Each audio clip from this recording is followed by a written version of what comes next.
পাহেলগাঁও জঙ্গি হামলার তদন্তে তৎপর এনআইএ। তদন্তের প্রাথমিক রিপোর্টে উঠে এসেছে একাধিক চাঞ্চল্যকর তথ্য। রিপোর্টে এনআইএ জানিয়েছে, পাহেলগাঁও জঙ্গি হামলায় পাক ভিত্তিক সন্ত্রাসী গোষ্ঠী লস্কর-ই-তৈবা, আইএসআই এবং পাকিস্তান সেনাবাহিনী জড়িত রয়েছে। ইতিমধ্যে কাশ্মীর উপত্যকার প্রায় 20 জন ওভারগ্রাউন্ড কর্মীকে শনাক্ত করা গিয়েছে, যারা হামলাকারীদের লজিস্টিক সহায়তা দিয়েছিল। সূত্রের খবর, এই ব্যক্তিদের বর্তমানে জিজ্ঞাসাবাদ করছেন এনআইএ আধিকারিকরা। অন্যদিকে নিসার আহমেদ ওরফে হাজি এবং মুস্তাক হোসেন নামে উপত্যকার 2 ওভারগ্রাউন্ড কর্মীকে জিজ্ঞাসাবাদের প্রস্তুতি নেওয়া হচ্ছে। সূত্রের খবর, এই দুজন লস্কর-ই-তৈবার পরিচিত সহযোগী। জানা যায়, 2023 সালে বাটা ধুরিয়ান এবং তোতাগালিতে সেনা কনভয় হামলায় জড়িত জঙ্গিদের সহায়তা করার জন্য তাদের গ্রেফতার করা হয়েছিল। জানা যায়, পাহেলগাঁও কাণ্ডের 2 প্রধান সন্দেহভাজন হাসিম মুসা ওরফে সুলেমান এবং আলী ভাই ওরফে তালহা ভাই, এরা দুজনেই পাকিস্তানি নাগরিক। সূত্রের খবর, তারা সীমান্তের ওপারের হ্যান্ডলারদের সঙ্গে প্রতিনিয়ত যোগাযোগ রাখছিল। তদন্তে আরও উঠে এসেছে যে, জঙ্গিরা হামলার কয়েক সপ্তাহ আগেই ভারতীয় ভূখণ্ডে অনুপ্রবেশ করেছিল এবং স্থানীয় ওভারগ্রাউন্ড কর্মীদের একটি নেটওয়ার্ক তাদের আশ্রয় দিয়েছিল।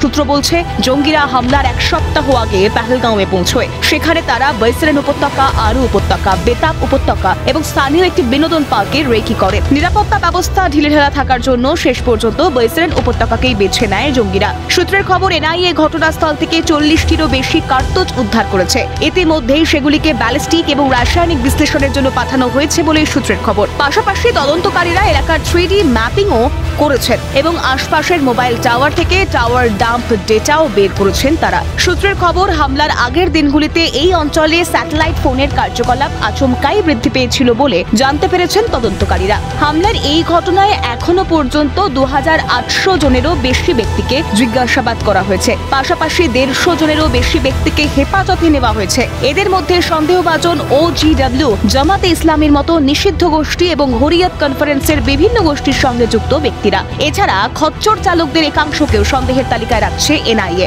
জঙ্গি সংগঠনের সঙ্গে তাদের যোগাযোগের সূত্র পেতে সন্দেহভাজনদের মোবাইল ডেটা, কল ডিটেলস এবং লোকেশন হিস্ট্রি স্ক্যান করে দেখছেন তদন্তকারীরা, এমনটাই সূত্রের খবর। ঘটনার তদন্তে উঠে আসা একাধিক তথ্য থেকে এটা স্পষ্ট যে, হামলার পেছনে ছিল নিখুঁত পরিকল্পনা। পাশাপাশি ঘটনায় পাক যোগের বিষয়টিও স্পষ্ট হয়েছে। এখন দেখার, এনআইএর এই সক্রিয়তায় পাহেলগাঁও কাণ্ডের দোষীরা কত দ্রুত ধরা পড়ে।